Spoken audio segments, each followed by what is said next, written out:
Cuando el propio tío de una niña de 6 años la dejó en un camino de tierra desolado, entre montañas, con solo un suéter viejo, él estaba seguro de que su sobrina moriría en 3 días, antes de que alguien encontrara el cuerpo.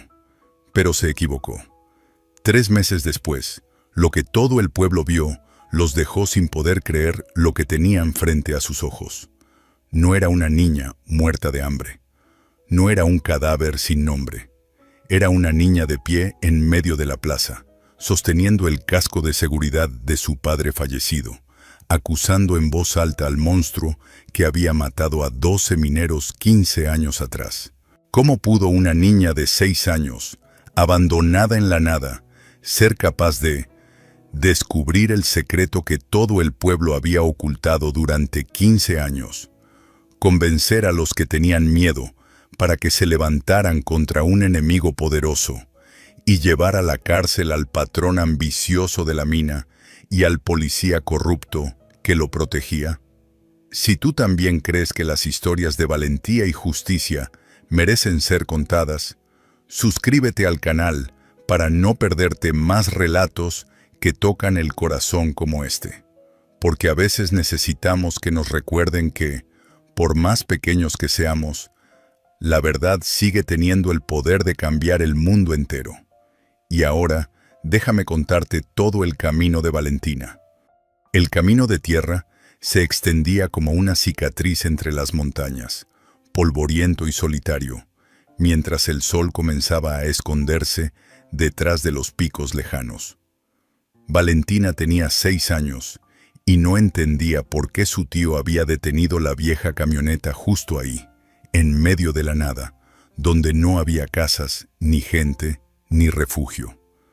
«Tío, ¿por qué paramos aquí?», preguntó con voz pequeña, apretando contra su pecho la bolsita de tela que contenía todo lo que tenía.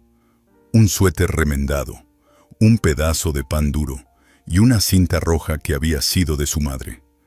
El hombre no la miró a los ojos. Tenía las manos aferradas al volante y la mandíbula tensa. «No puedo seguir cuidándote, Valentina», dijo al fin, la voz áspera. Es peligroso, para los dos». «¿Peligroso?», repitió ella frunciendo el ceño. «¿Por qué?». Él negó con la cabeza, abrió la puerta del lado de Valentina y la empujó suavemente hacia afuera. «Hay un pueblo más adelante. Alguien te ayudará. Solo sigue el camino». Valentina bajó de la camioneta con las piernas temblorosas. Antes de que pudiera decir algo más, su tío ya había cerrado la puerta y arrancado el motor.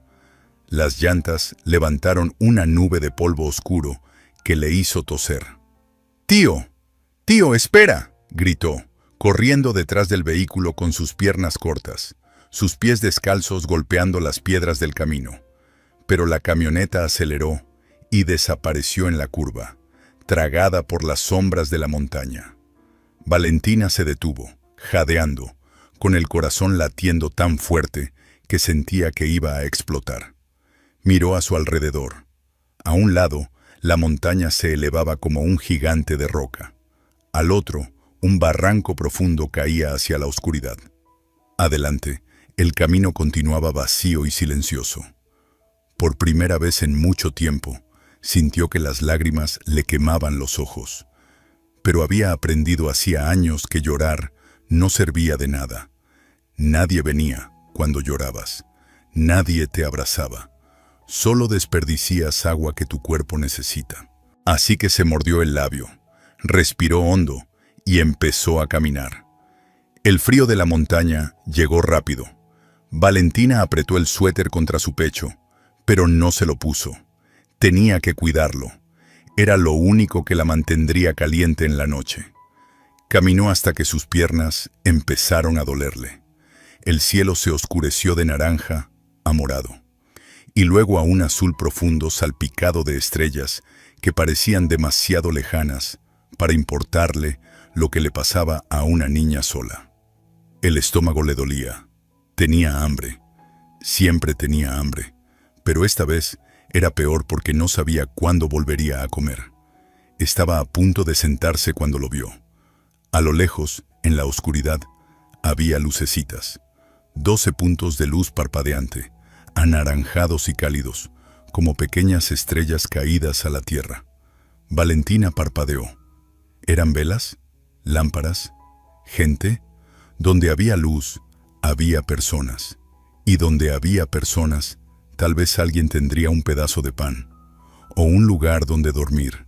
Con las últimas fuerzas que le quedaban, Valentina dejó el camino principal y empezó a bajar por un sendero lateral, siguiendo las luces como si fueran promesas susurradas en la noche. A medida que se acercaba, empezó a distinguir formas en la penumbra.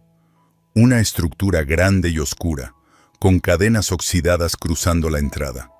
Un cartel viejo que apenas podía leer. Y junto a esa entrada, las 12 velas, colocadas en fila perfecta sobre el suelo de tierra negra. No había personas, solo las velas, ardiendo en silencio. Valentina sintió un escalofrío que no tenía nada que ver con el frío. Pero junto a ese lugar extraño, había una casita pequeña. Las ventanas estaban rotas y la puerta colgaba torcida, pero tenía techo. Y Valentina necesitaba un techo más que cualquier otra cosa. Con cuidado, empujó la puerta. Esta se abrió con un gemido largo, como si la casa misma estuviera sorprendida de tener visita.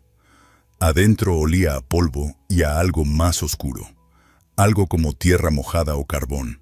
Valentina entró, cerró la puerta lo mejor que pudo y se dejó caer en el suelo. Su cuerpo entero temblaba, de frío y de miedo y de cansancio. Afuera, las 12 velas seguían ardiendo, y en la distancia, sin que Valentina lo supiera, una anciana de 65 años caminaba lentamente de regreso a su casa, después de haber encendido esas velas, como hacía cada noche desde hacía 15 años. Valentina despertó con el cuerpo adolorido y el estómago retorciéndose de hambre. La luz gris del amanecer se colaba por las ventanas rotas de la casa abandonada, iluminando el polvo que flotaba en el aire como ceniza. Se puso de pie despacio, sintiendo cada músculo protestar. Tenía sed, tenía hambre, pero más que nada, tenía curiosidad. Salió de la casa con cuidado, protegiéndose los ojos del sol que apenas empezaba a asomarse sobre las montañas. El aire olía a pino y a algo metálico, a mineral, y entonces lo vio claramente por primera vez. La estructura que había visto anoche no era una casa, era la entrada de una mina, enorme, oscura, cerrada con cadenas gruesas y oxidadas que colgaban como serpientes de metal. Sobre la entrada, un cartel de madera desgastado decía en letras descoloridas: Mina San Miguel, cerrada. Las 12 velas que había visto ardiendo la noche anterior ahora estaban apagadas, pero seguían allí, colocadas en fila perfecta sobre el suelo de tierra negra.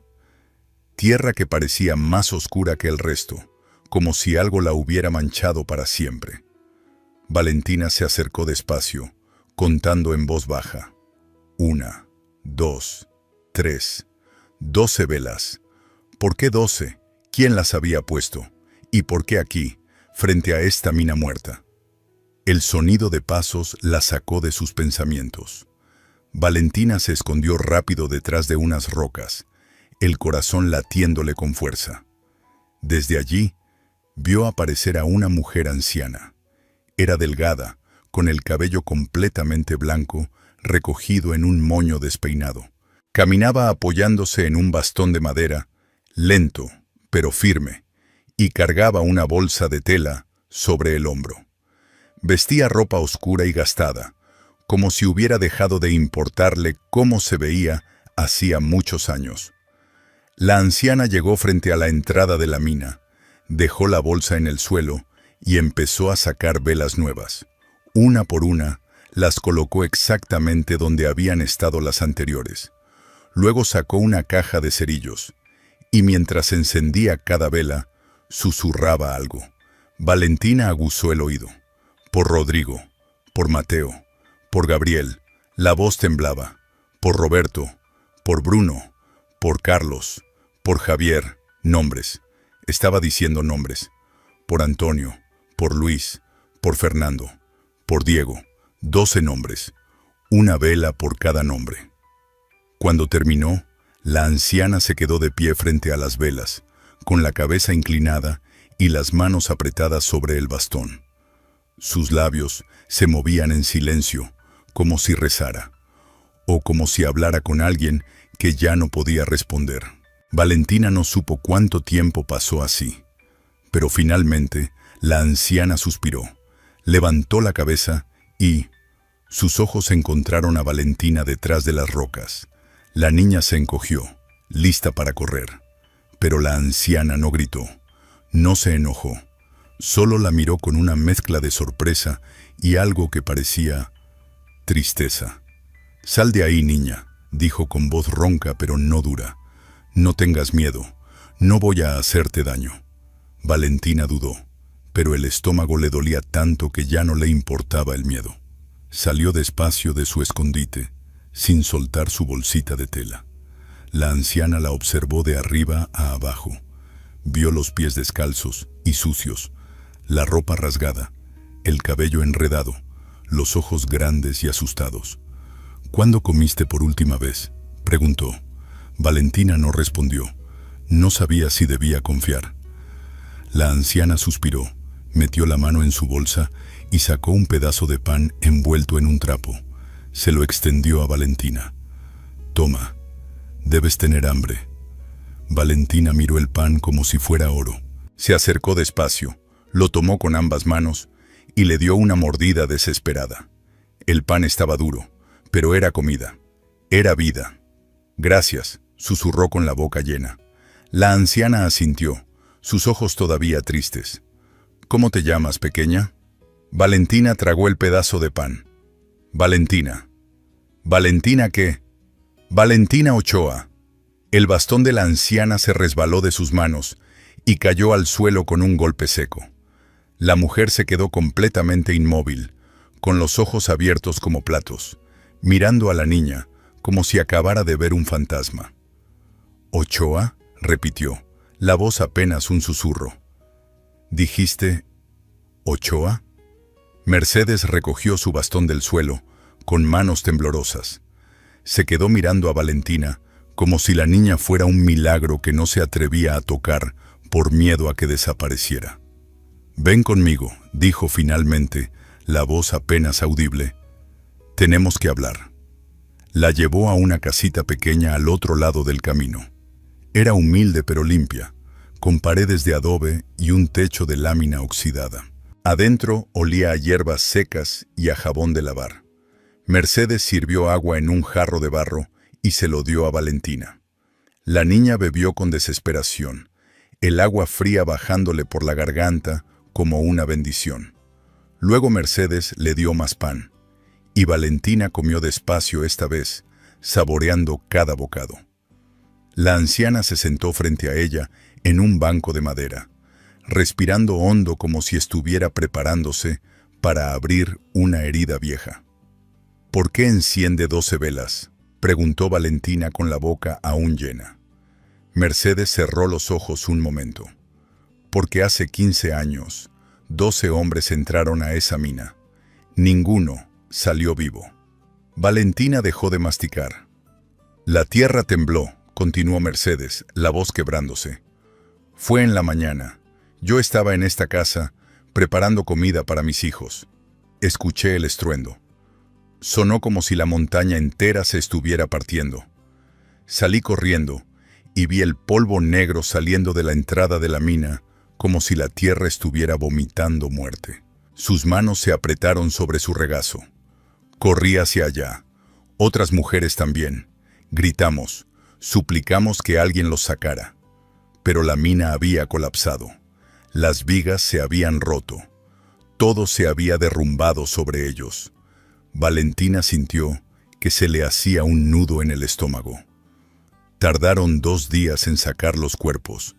Cuando sacaron el último, éramos 12 familias llorando sobre la tierra negra. «¿Sus hijos estaban ahí?», susurró Valentina. «Los 3», dijo Mercedes, y una lágrima rodó por su mejilla arrugada. Rodrigo tenía 35 años. Mateo, 32. Gabriel, 28. Eran todo lo que yo tenía. Mis 3 hijos, fuertes, trabajadores, buenos hombres. La mina se los tragó a los 3 en un solo día. Valentina bajó la mirada, sin saber qué decir. También perdí a 2 nueras. Ellas se fueron del pueblo después. No pudieron soportar el dolor. Se llevaron a sus hijos. Mis 4 nietos se dispersaron con otras familias. Yo me quedé sola, completamente sola. El silencio llenó la casita como un fantasma. ¿Y tu familia pequeña?, preguntó Mercedes, limpiándose los ojos. ¿Dónde está tu madre? ¿Tu padre? Valentina apretó el pedazo de pan entre sus dedos. Mi mamá murió hace 2 años. Se enfermó y no despertó más. ¿Y tu padre? Murió cuando yo tenía 3 años, dijo Valentina, la voz pequeña. Mi tío decía que fue en un accidente de mina. Pero nunca me contó más. Nunca me mostró una foto. No recuerdo su cara. Mercedes se inclinó hacia adelante, con el corazón latiendo más rápido. ¿Cómo se llamaba tu padre? Roberto, respondió Valentina. Roberto Ochoa. Mercedes se llevó una mano a la boca. Un sollozo escapó de su garganta. Roberto Ochoa era el esposo de mi hija Elena, susurró. Mi Elena. Ella también enfermó después del colapso. La tristeza la consumió. Tuberculosis, dijeron los médicos. Pero yo sé que fue el corazón roto lo que la mató. Valentina levantó la mirada, con los ojos muy abiertos. Eso significa... empezó, pero no pudo terminar. Eres mi bisnieta, dijo Mercedes, las lágrimas corriendo libremente ahora. Eres la hija de mi nieta perdida. Eres sangre de mi sangre. Se levantó, caminó hacia Valentina y la abrazó. La niña se quedó rígida al principio, no acostumbrada al contacto, pero luego algo dentro de ella se rompió. Dejó caer el pan y abrazó a la anciana con todas sus fuerzas, llorando por primera vez desde que su tío la había abandonado. Ahora que te encontré, susurró Mercedes contra su cabello, no te dejaré ir. Nunca más estarás sola, mi niña. Nunca más. Cuando las lágrimas finalmente se secaron, Mercedes se separó de Valentina y limpió su rostro con la manga de su vestido. Hay algo que debes ver, dijo, la voz aún temblorosa pero firme. Algo que guardé todos estos años. Se levantó despacio, caminó hacia una esquina de la casita y se arrodilló con dificultad. Levantó una tabla del piso que parecía suelta. Debajo había un espacio oscuro, y de allí sacó una caja de madera vieja, pesada, cubierta de polvo. La colocó sobre la mesa con un golpe suave. Valentina se acercó, curiosa y un poco asustada. Antes de que sellaran la entrada de la mina, explicó Mercedes, logré entrar y sacar algunas cosas. Pertenencias de los 12 hombres. Sus familias estaban demasiado destrozadas para pensar con claridad. Yo guardé todo lo que pude. Abrió la caja con manos temblorosas. Adentro había cascos de minero, lámparas oxidadas, herramientas pequeñas, un par de guantes rotos, todo cubierto de una capa de polvo negro, carbón. El olor metálico y oscuro llenó el aire. Mercedes buscó entre los objetos hasta que encontró lo que buscaba. Un casco negro, abollado en un lado, con rasguños profundos, y en la parte de atrás, grabado a mano con algo filoso, estaban las letras R. Ochoa. Este era de tu padre, susurró, extendiendo el casco hacia Valentina. La niña lo tomó con ambas manos. Era más pesado de lo que esperaba. Pasó los dedos sobre las letras grabadas, sintiendo cada línea, cada curva. Era lo más cerca que había estado de su padre en toda su vida. Él lo grabó así para que nadie se lo robara, dijo Mercedes con una sonrisa triste. Era cuidadoso con sus cosas, responsable. Valentina apretó el casco contra su pecho, cerrando los ojos. Podía imaginar a su padre usándolo, bajando cada mañana a la oscuridad de la mina, con este casco protegiendo su cabeza, protegiendo su vida, hasta que ya no pudo.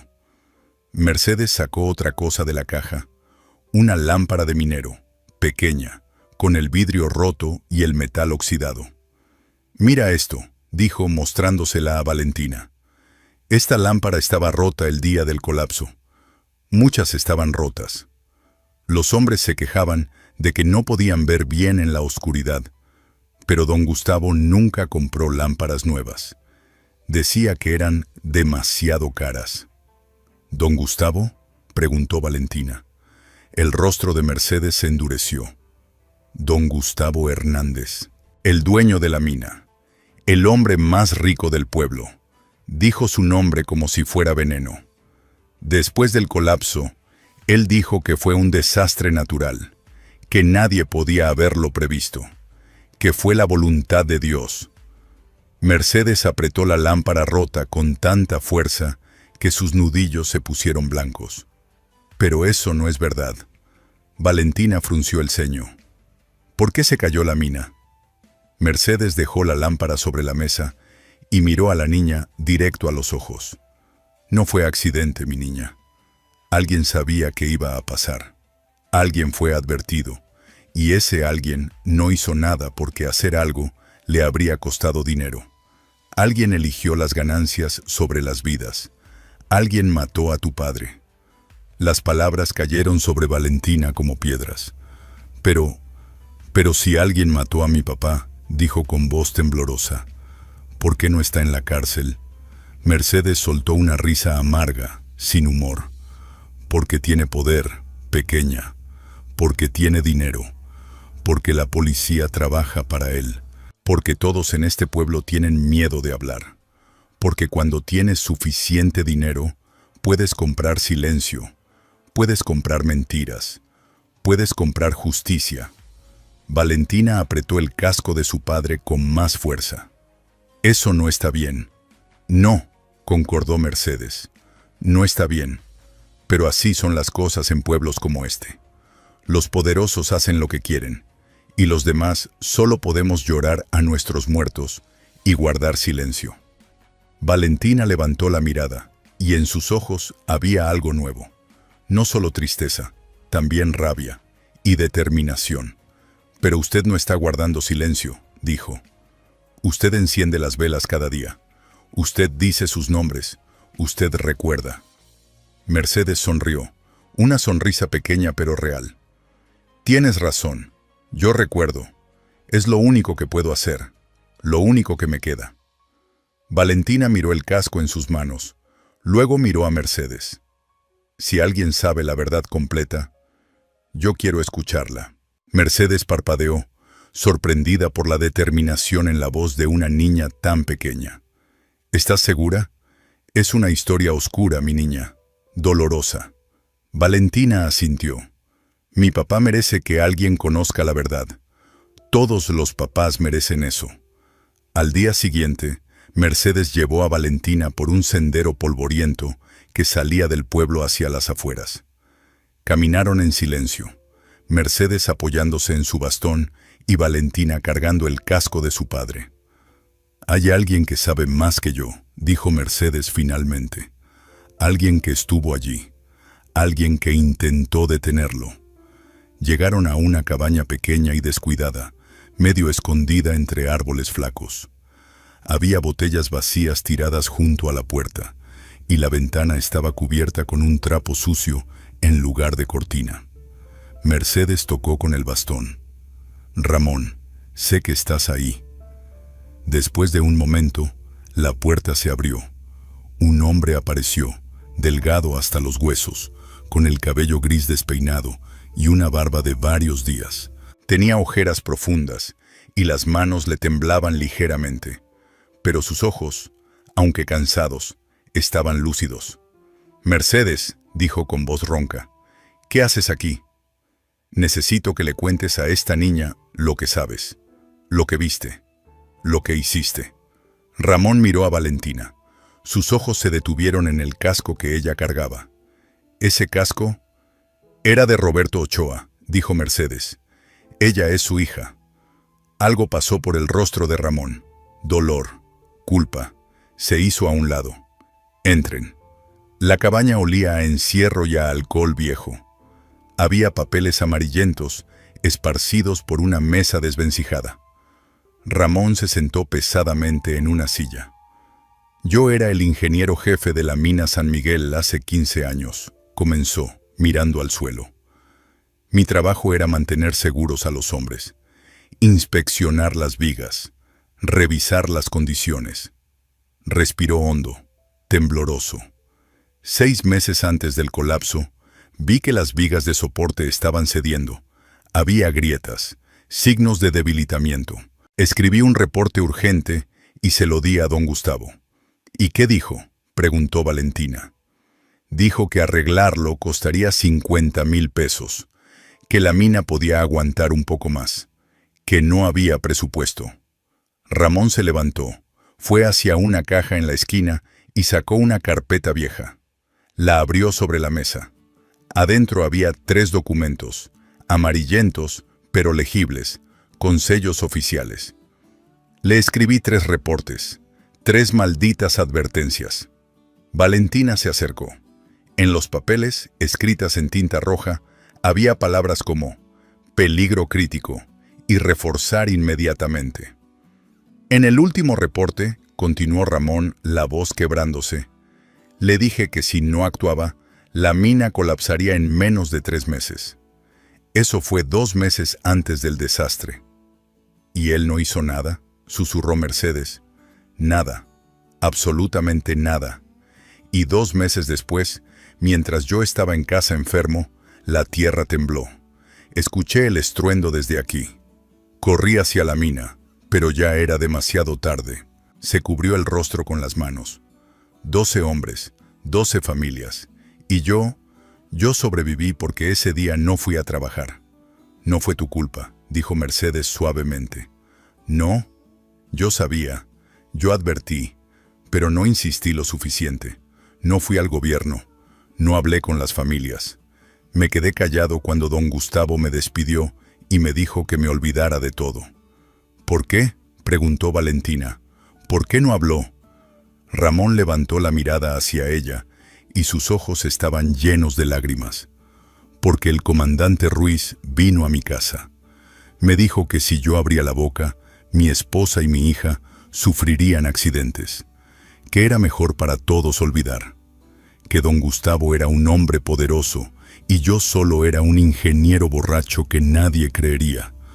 Tocó los reportes con dedos temblorosos. Así que guardé estos papeles, los escondí y bebí para olvidar, pero nunca pude olvidar. Valentina miró los documentos, luego miró a Ramón. Usted intentó salvarlos. Usted dijo la verdad. Pero no lo suficiente, murmuró él. Todavía puede, dijo Valentina. Con estos papeles podemos demostrar que don Gustavo sabía, que los mató. Ramón la miró, sorprendido por la determinación en la voz de una niña tan pequeña. Y por primera vez en 15 años, sintió algo parecido a la esperanza. Ramón caminó hacia la ventana sucia de su cabaña y señaló hacia el pueblo. En una colina, por encima de las casas humildes, se alzaba una construcción que parecía burlarse de todo lo demás. Una mansión de 2 pisos, con paredes blancas y un jardín verde. Esa, dijo con amargura, es la casa de don Gustavo Hernández. Valentina entrecerró los ojos, mirando la casa que brillaba bajo el sol como si fuera intocable. Se ve muy grande, lo es, y él es muy rico, más rico ahora que hace 15 años. Mercedes apretó su bastón. Después del colapso, Gustavo cobró el seguro de la mina, miles y miles de pesos. Dijo que era para cubrir las pérdidas.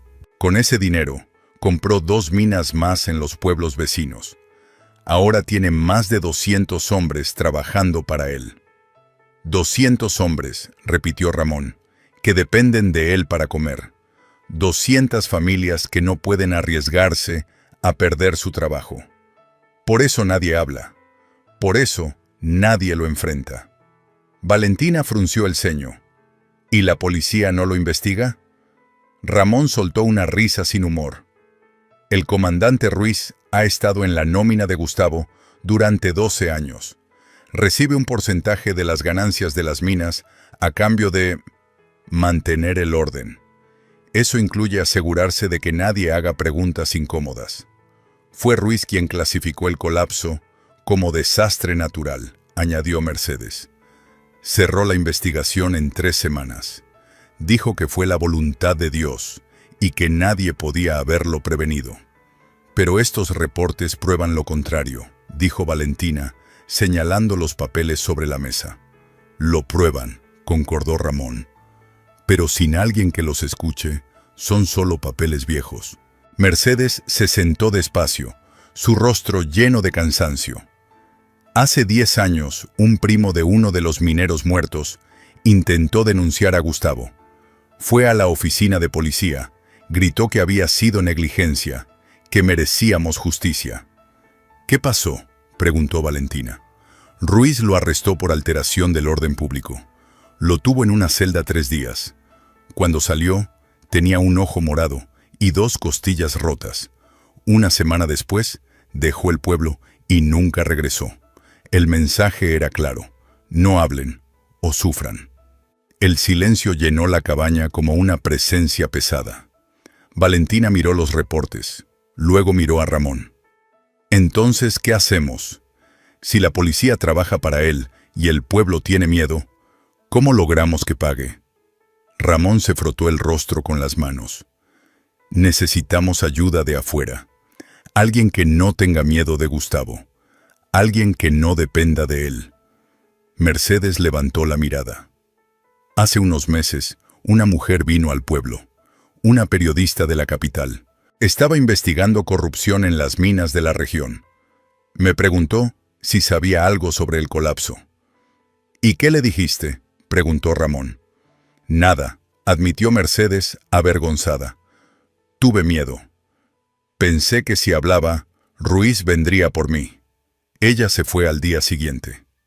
¿Dejó algún contacto?, preguntó Valentina, con urgencia en la voz.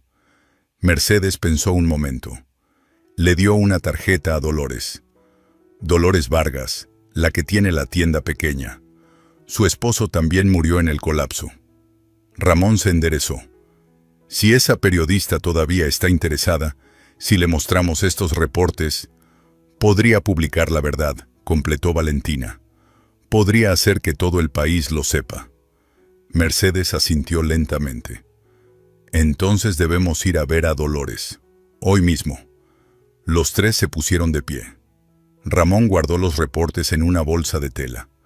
Mercedes apretó su bastón. Valentina cargó el casco de su padre.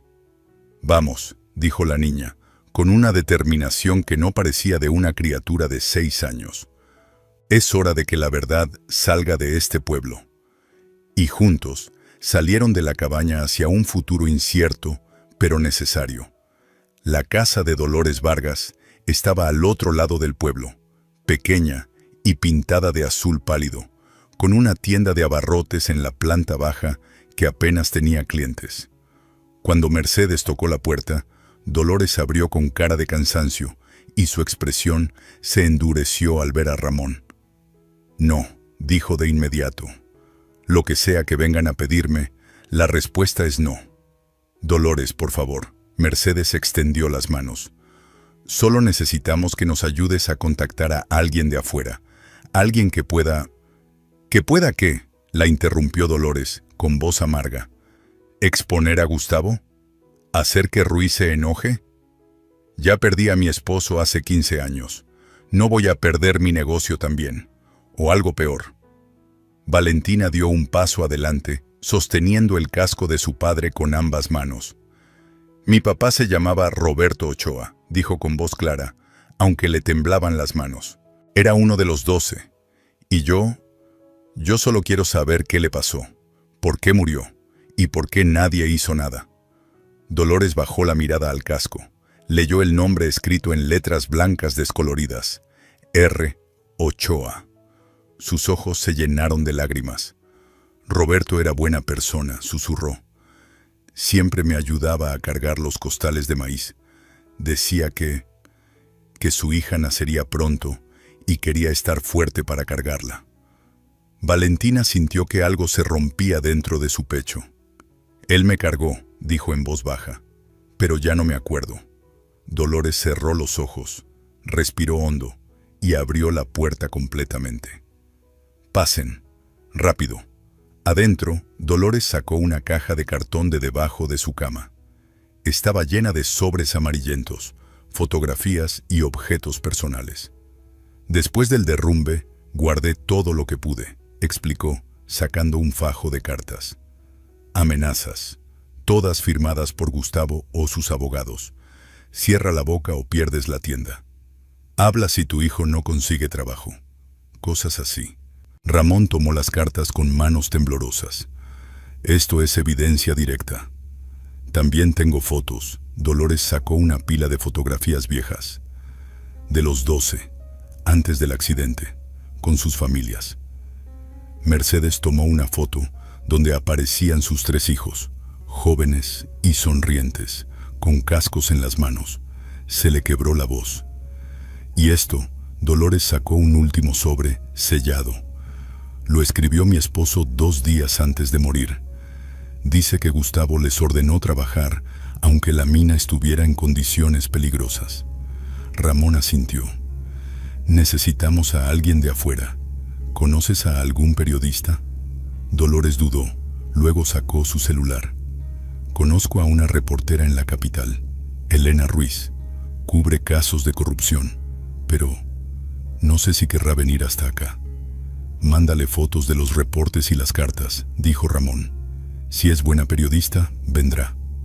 Dolores tomó fotos con su celular, escribió un mensaje largo y lo envió.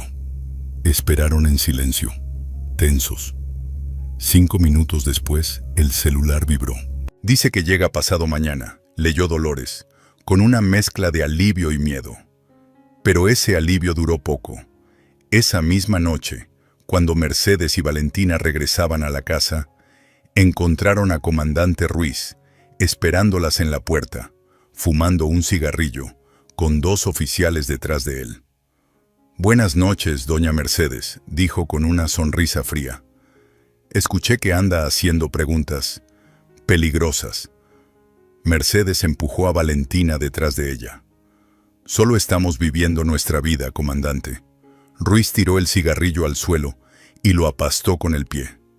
«Pues vivan más calladas, porque si sigue molestando, la niña va a terminar en un orfanato. Y usted, bueno, las ancianas se caen fácil a su edad».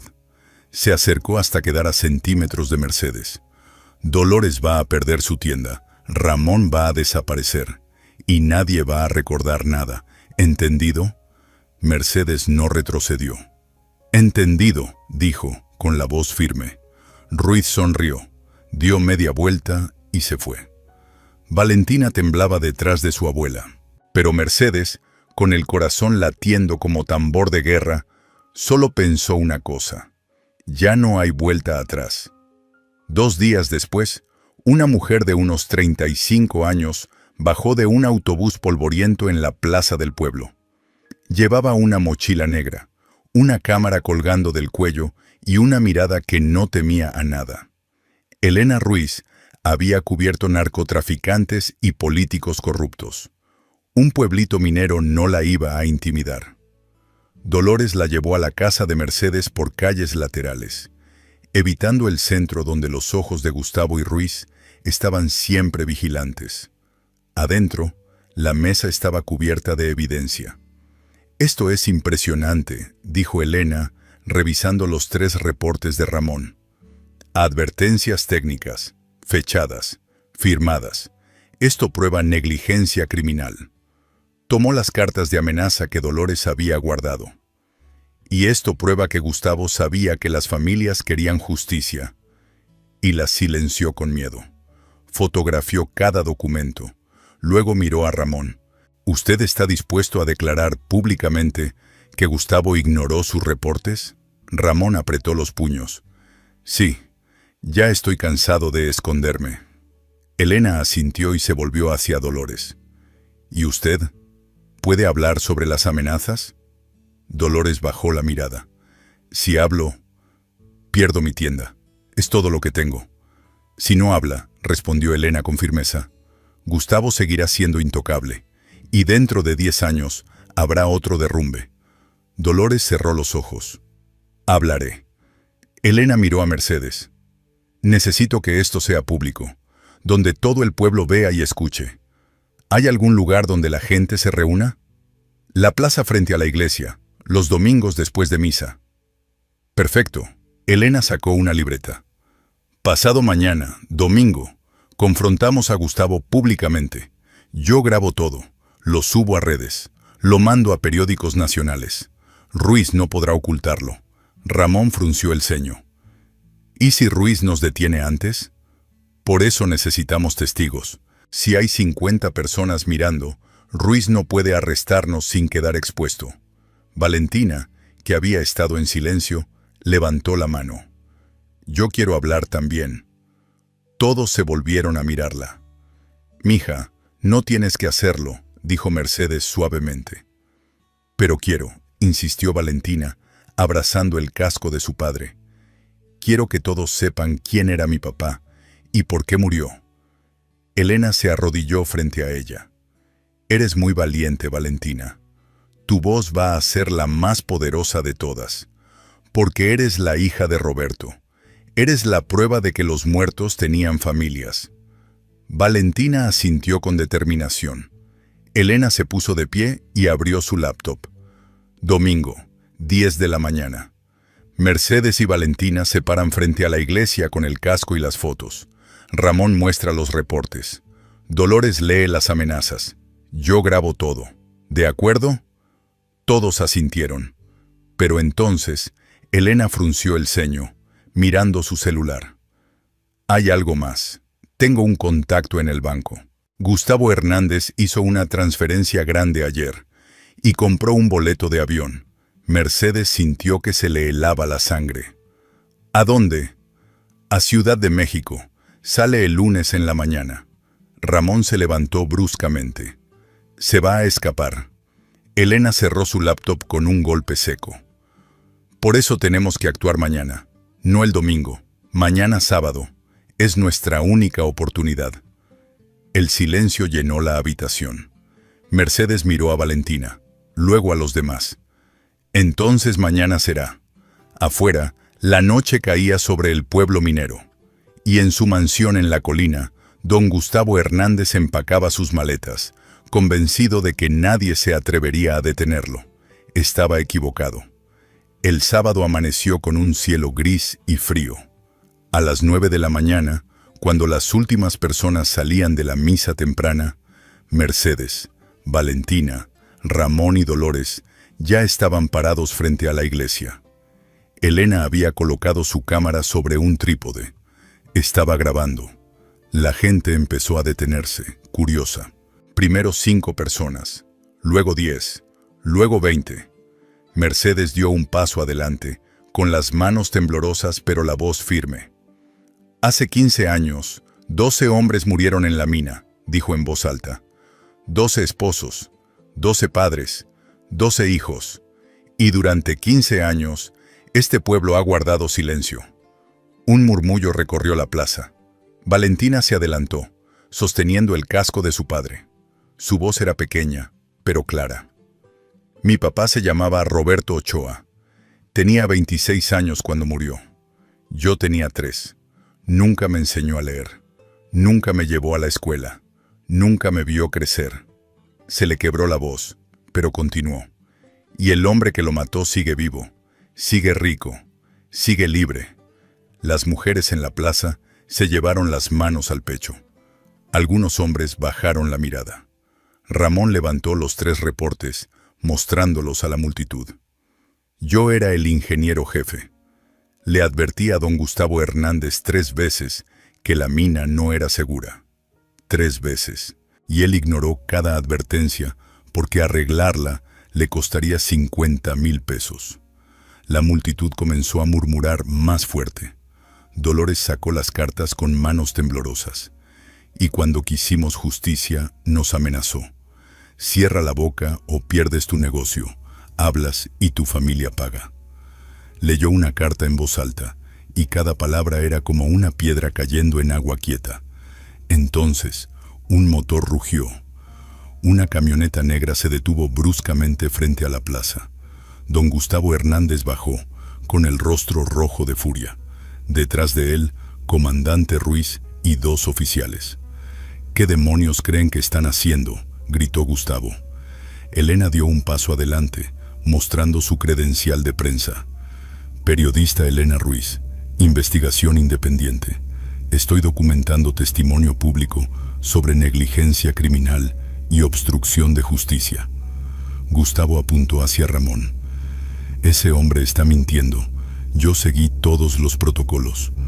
Ramón no retrocedió. «Tengo sus correos electrónicos, sus órdenes escritas». «Todo está fechado».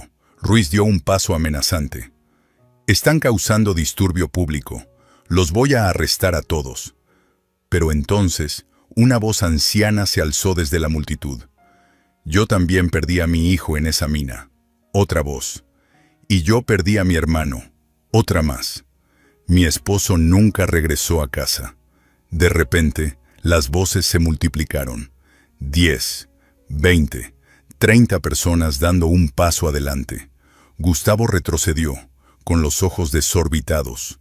Ruiz miró a su alrededor, viendo a toda la plaza mirándolo. Elena seguía grabando. «No pueden arrestarnos a todos», dijo Mercedes firmemente. En ese momento, 2 vehículos blancos con insignias federales entraron a la plaza. 4 agentes bajaron, mostrando placas. Don Gustavo Hernández queda detenido por sospecha de negligencia criminal y homicidio involuntario. Comandante Ruiz, usted también. Gustavo intentó correr, pero la multitud le bloqueó el camino. No con violencia, solo con sus cuerpos, parados, firmes, en silencio. Después de 15 años, el pueblo ya no tenía miedo. Y Valentina, abrazando el casco de su padre, finalmente lloró. Pero esta vez no estaba sola. 3 meses después, el pueblo amaneció diferente.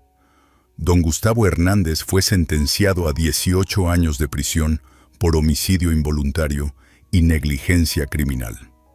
Comandante Ruiz recibió 12 años por obstrucción de justicia y amenazas. Sus propiedades fueron confiscadas para compensar a las familias de las víctimas.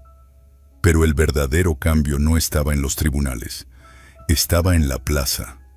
Un sábado por la mañana, bajo un sol tibio que atravesaba las nubes, el pueblo se reunió frente a un monumento nuevo. Era sencillo, una placa de piedra negra con 12 nombres grabados en letras doradas. Roberto Ochoa, Rodrigo Salazar, Mateo Salazar, Gabriel Salazar y 8 nombres más. 12 hombres que nunca regresaron a casa. Mercedes estaba al frente, con la mano sobre la piedra fría. A su lado, Valentina sostenía el casco de su padre, ahora limpio y brillante. El alcalde habló primero, con voz temblorosa. Durante 15 años, este pueblo guardó silencio por miedo, y ese silencio nos convirtió en cómplices.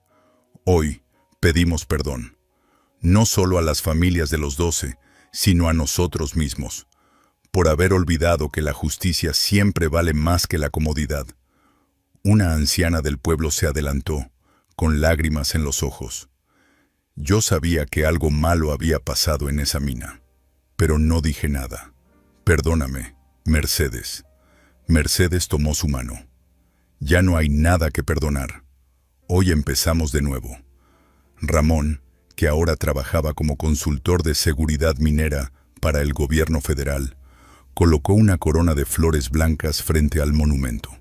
Dolores, cuya tienda ahora prosperaba gracias al apoyo de la comunidad, dejó 12 velas encendidas, una por cada alma. Valentina dio un paso adelante y puso el casco de su padre al pie de la placa. Luego, con voz clara, habló. Mi papá se llamaba Roberto Ochoa. Yo no lo conocí bien, pero ahora sé que era valiente, que trabajaba para darme una vida mejor, y que no murió por accidente. Murió porque alguien eligió el dinero sobre su vida. Miró a la multitud.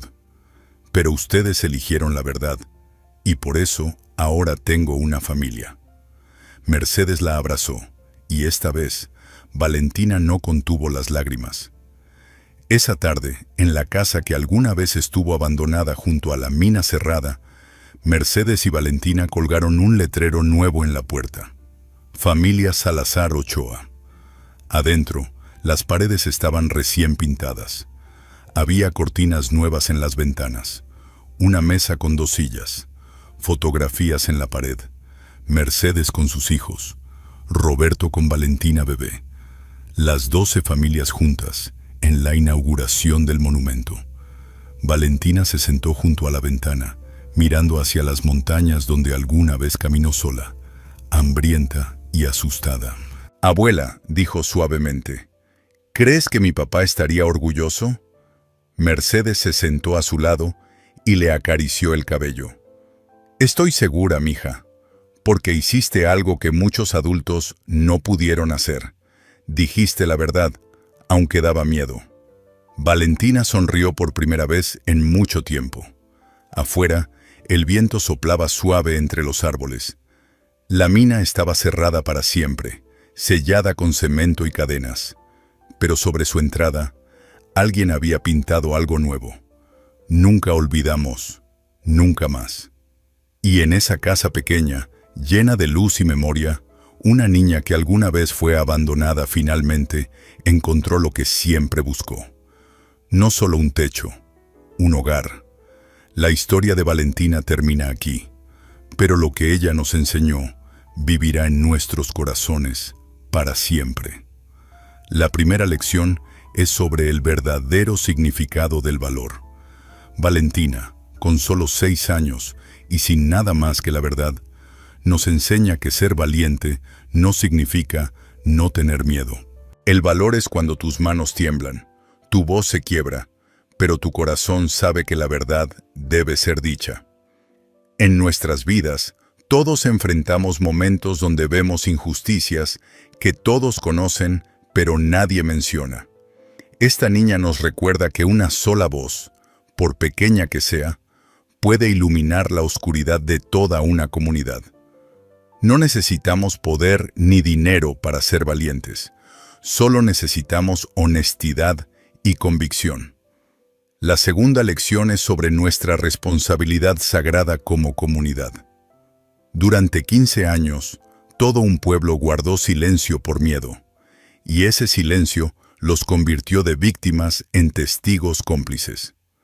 Aprendemos que cuando miramos hacia otro lado ante la injusticia, cuando elegimos nuestra comodidad sobre el sufrimiento ajeno, no solo abandonamos a las víctimas, estamos dando permiso al mal para crecer. La responsabilidad de cada persona en una comunidad no termina con cuidar a los suyos, sino con extender esa protección a los más vulnerables. Porque una comunidad que protege a sus miembros más débiles es verdaderamente una comunidad digna. La tercera lección redefine lo que significa familia. Mercedes y Valentina compartían apenas lazos de sangre distantes, pero construyeron una familia más real que muchas unidas por genes. Porque familia no es quien comparte tu apellido, sino quien comparte tus cargas, tus lágrimas, tus luchas. Es el amor que elige quedarse cuando sería más fácil irse. Esta lección es un regalo para todos nosotros.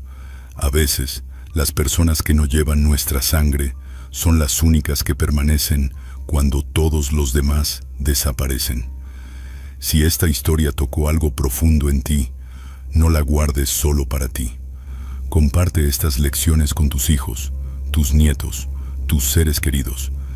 Hablemos de valentía, de responsabilidad, de lo que realmente significa ser familia, porque solo juntos, conversación por conversación, acción por acción, podemos construir una comunidad más valiente, más justa y más amorosa.